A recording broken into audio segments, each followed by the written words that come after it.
আসসালামু আলাইকুম রহমতুল্লাহি ওবরাকাতু। ঝগড়াটের লোক দুনিয়ার সব মানুষের কাছে ঘৃণিত থাকেন। তো ঝগড়াটে লোককে মানুষ পছন্দ করে না। আর আপনি যদি অন্যায় করেন তাহলে দূর থেকে মানুষ দেখেও আপনাকে ঘৃণা করবে, আপনার কাছে ঘেঁষতে চাইবে না। তো এমন একজন বাড়িওয়ালার ঘটনা বলি। সে অনেক ঝগড়াটে একজন বাড়িওয়ালা ছিল। সে আমি নিজের চোখে দেখেছি যে এক ভাড়াটিয়ার ছেলে সাইকেল নিয়ে আসতেছে, তাদের এই গলির মধ্যে যাচ্ছে। এক কথা দুই কথায় এই ছেলেকে নরম পাইছে, বাচ্চা ছেলে সাইকেল নিয়ে যাচ্ছে, হয়তো কোনো কাজের থেকে ফিরে আসতেছিল, কিন্তু এক কথা দুই কথা তার সাথে ঝগড়া করলো, হাত তুললো, মারামারি করলো। মারামারি করে তারপর আবার ওই ছেলের ফ্যামিলিকে দোষারোপ করতেছে, দোষী বলে সাব্যস্ত করাইলো, দোষী হিসেবে দাঁড় করাইলো।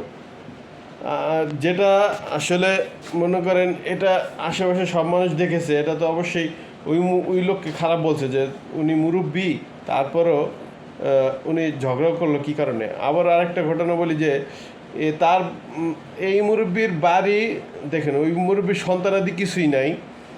ওনার বাড়ির যে পার্শ্ববর্তী বাড়ি, ওই পার্শ্ববর্তী বাড়ি ওনারই আত্মীয় লাগে, সেই আত্মীয়র সাথে ঝগড়াঝাটি করলো অনেক, মানে হামতাম ধুমধাম। একদিন শুনলাম এলাকা পুরো গরম হয়ে গেছে, তার চিল্লাচিল্লির কারণে এলাকা গরম হয়ে গেছে। তারপরে কি হলো, কিছুদিন পরে ওই লোকই মারা গেল।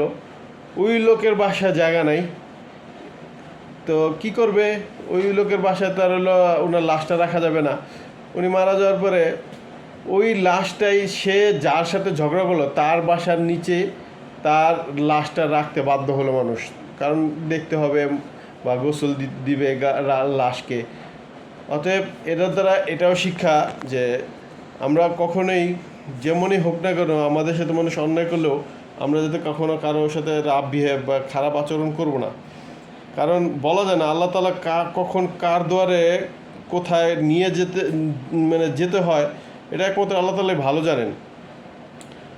তো এই আমরা যখন মানুষের খারাপ আচরণকে ভালো দ্বারা কনভার্ট করার জন্য চেষ্টা করব, আল্লাহ তাআলা তখন আমাদেরকে সম্মানিত জায়গায় বসাবেন বা সম্মানিত জায়গায় নিয়ে যাবেন।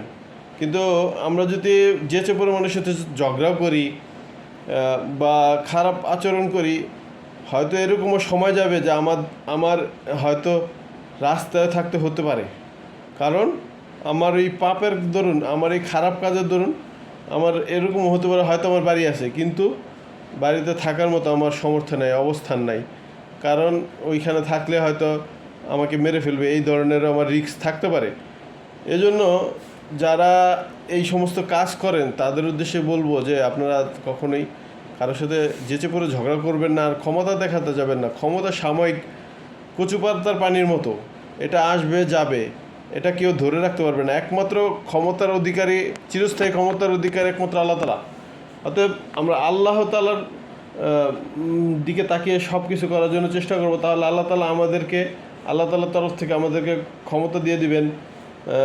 মানুষের সাথে ভালো আচরণ করার জন্য চেষ্টা করব, আল্লাহ তাআলা এই উসিলে আমাদেরকে মাফ করে দিবেন। অতএব আমরা কখনো এই সমস্ত কাজ করব না। আল্লাহ তাআলা তৌফিক দান করেন, আমিন। ভিডিওটি ভালো লাগলে লাইক, কমেন্ট, শেয়ার করে সাবস্ক্রাইব করে আমাদের পাশে থাকবেন ইনশাআল্লাহ। জাযাকাল্লাহু খাইরান ফিদ দারাইন।